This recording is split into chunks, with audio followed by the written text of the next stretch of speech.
Você tem colesterol alto? Acha que só remédios resolve?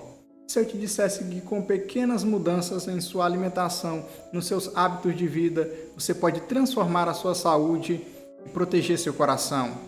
Hoje vou te ensinar tudo o que você precisa saber para baixar o seu colesterol e seus triglicerídeos naturalmente. Fique comigo até o final. Você sabe o que é dislipidemia? Dislipidemia é o termo usado para descrever alterações anormais dos níveis de gordura no sangue.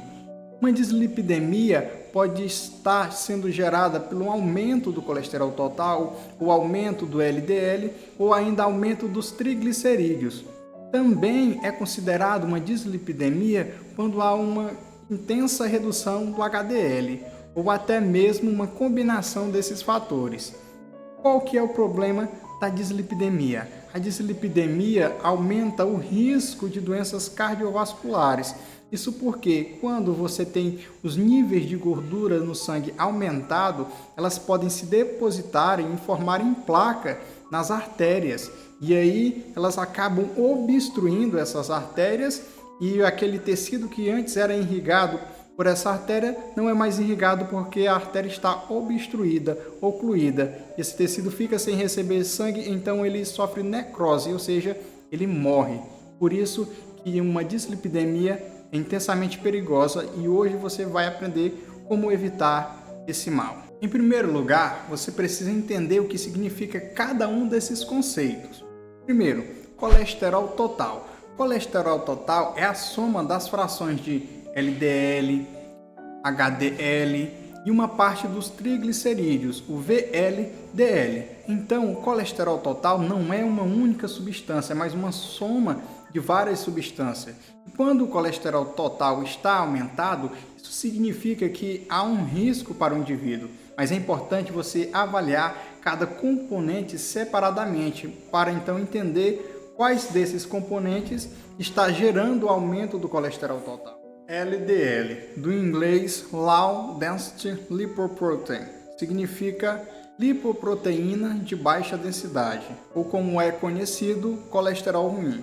A função do LDL é transportar o colesterol do fígado para os tecidos do corpo. Quando ele está em excesso no sangue, ele pode acabar se depositando nas artérias e formando placas de gordura. Essas placas elas podem tanto estreitar quanto endurecer o vaso sanguíneo, aumentando o risco de infarto, de AVC, ou seja, de um acidente vascular cerebral, ou até mesmo de uma doença arterial periférica. Por isso, o LDL é chamado de colesterol ruim. HDL, High Density Lipoprotein, lipoproteína de alta densidade, o famoso colesterol bom. E o HDL ele faz o inverso do LDL. Se o LDL pega o colesterol que está no fígado e leva para os tecidos, o HDL pega o colesterol que está nos tecidos e nas artérias e leva para o fígado, onde esse colesterol vai ser eliminado. Ou seja, a função do HDL é ajudar a eliminar a gordura que está no sangue. Quando você tem altos níveis de HDL, isso é algo bom, é algo positivo. Significa que você tem um menor risco cardiovascular. Triglicerídeos. Os triglicerídeos, eles são outro tipo de gordura no sangue. Eles vêm especialmente da sua alimentação, de carboidratos ou açúcares em excesso. Eles são armazenados no tecido adiposo e usados como reserva de energia, ou seja, você come em excesso açúcares, carboidratos e eles são transformados nesses triglicerídeos e são armazenados no seu tecido adiposo e lá ele fica como uma reserva de energia. Quando esses triglicerídeos estão aumentados, eles vão contribuir para um risco cardiovascular maior, porque eles vão aumentar a chance de você ter arteriosclerose, ou seja, de formar uma placa em sua artéria, e ainda você ter uma chance maior de pancreatite, ou seja, de uma inflamação do pâncreas. Altos níveis de triglicerídeos costumam andar junto com obesidade, diabetes tipo 2 e síndrome metabólica. Eu vou colocar aqui uma tabela resumindo os principais componentes do colesterol total e também triglicerídeos para você analisar a função e quando ele está alto, o que acontece? Agora você precisa entender a classificação das dislipidemias quanto à etiologia, isto é, quanto à origem, a causa. Ela pode ser classificada em dislipidemia primária ou dislipidemia secundária. A dislipidemia primária é aquela que está relacionada a um distúrbio lipídico que é de origem genética, ou seja, você tem, seu pai tem, seu avô teve, quase todo mundo da sua família tem esse problema de ter o colesterol alto no sangue. É de origem genética, é hereditário, passa de pai para filho. Já quando você tem uma dislipidemia secundária, ela pode estar relacionado aí a péssimos hábitos, a uma alimentação ruim, de origem secundária, está relacionado a um estilo de vida que leva o indivíduo a ter níveis de gordura aumentado no sangue, ou até mesmo por conta de algum medicamento que esse indivíduo está tomando, ou certas condições que vão fazer com que esse indivíduo desenvolva essa dislipidemia. Então, para não esquecer, dislipidemia primária, de origem genética, está relacionado aí a família, pai, filho, irmãos, tios. Já a dislipidemia secundária está relacionada mais a estilo de vida, ou porque o indivíduo está tomando algum medicamento, ou alguma causa aí que é mais momentânea e não genética. Já no que tange a classificação das dislipidemias do ponto de vista laboratorial, quando você tem um aumento apenas do LDL, você tem o que nós chamamos de hipercolesterolemia isolada.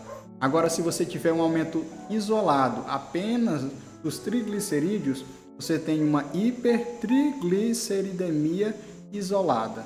Se você tiver um aumento tanto do LDL quanto dos triglicerídeos, você vai ter uma hiperlipidemia mista. E já quando você tem um nível reduzido do HDL, você não tem nenhum nome específico para essa alteração laboratorial. Primeira e mais importante medida para reduzir o colesterol no seu sangue.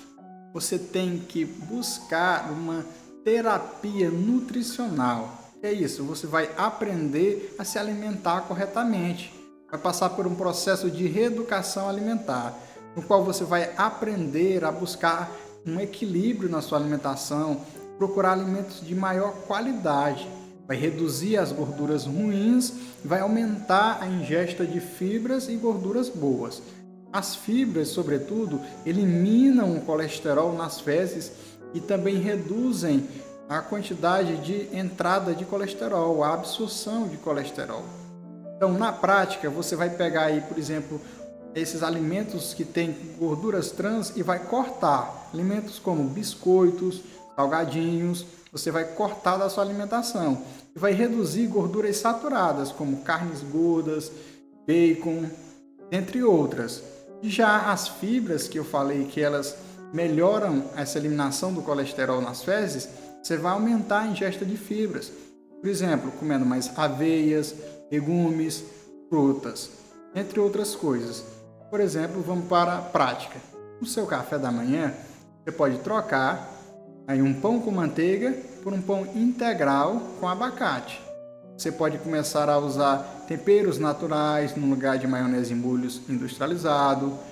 Você pode tomar essas medidas que irão ajudar você também a diminuir essas gorduras ruins e aumentar as fibras e as gorduras boas. Dentro dessa sua reeducação alimentar, você precisa substituir parcialmente os ácidos graxos saturados por ácidos graxos mono e poliinsaturado.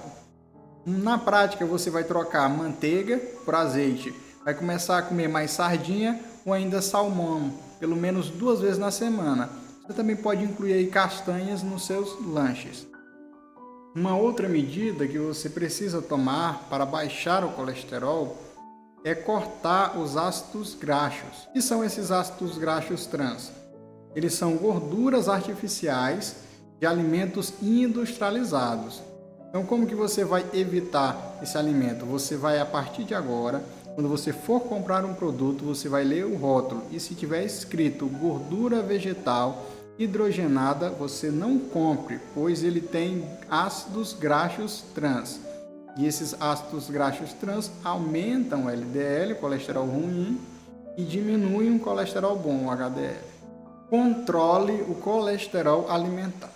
Então, existem alguns alimentos que têm colesterol e você pode comê-los, mas nunca em excesso, como ovos, fígado, camarão. São alimentos saudáveis, mas que se você já tem aí o seu colesterol muito elevado, você deve tomar cuidado. Você deve comer 2 a 3 ovos por semana, deve manter dentro de um nível adequado, não exagerar. Por mais que sejam alimentos saudáveis, como eles possuem também colesterol, eles contribuem, você precisa então ter uma alimentação equilibrada. Já para baixar os níveis de triglicerídeos, você precisa reduzir o consumo de gordura e de carboidratos. Como eu já expliquei, os triglicerídeos eles são provenientes do excesso de açúcares e carboidratos dos quais você se alimenta. Então você precisa reduzir o consumo de refrigerante, de doces, preferir arroz e pão integral, porque aí você vai estar diminuindo o consumo de carboidrato. Controle de peso corporal. Você precisa estar com o seu peso dentro do ideal, nunca acima. E perder peso é essencial para reduzir os níveis de triglicerídeos. Então, se você perder de 5 a 10% do seu peso corporal, você pode reduzir em até 20% os níveis de triglicerídeos. Então, na prática, uma pessoa que pesa 80 kg, se ela perder de 4 a 8 quilos, ela já vai estar fazendo uma diferença enorme dentro dos níveis de colesterol e de triglicerídeos do sangue. Redução de bebida alcoólica. Você deve limitar ou até mesmo evitar o consumo de álcool. O álcool ele aumenta demais os triglicerídeos. Então você precisa encontrar uma forma de retirar as bebidas alcoólicas dos hábitos seus.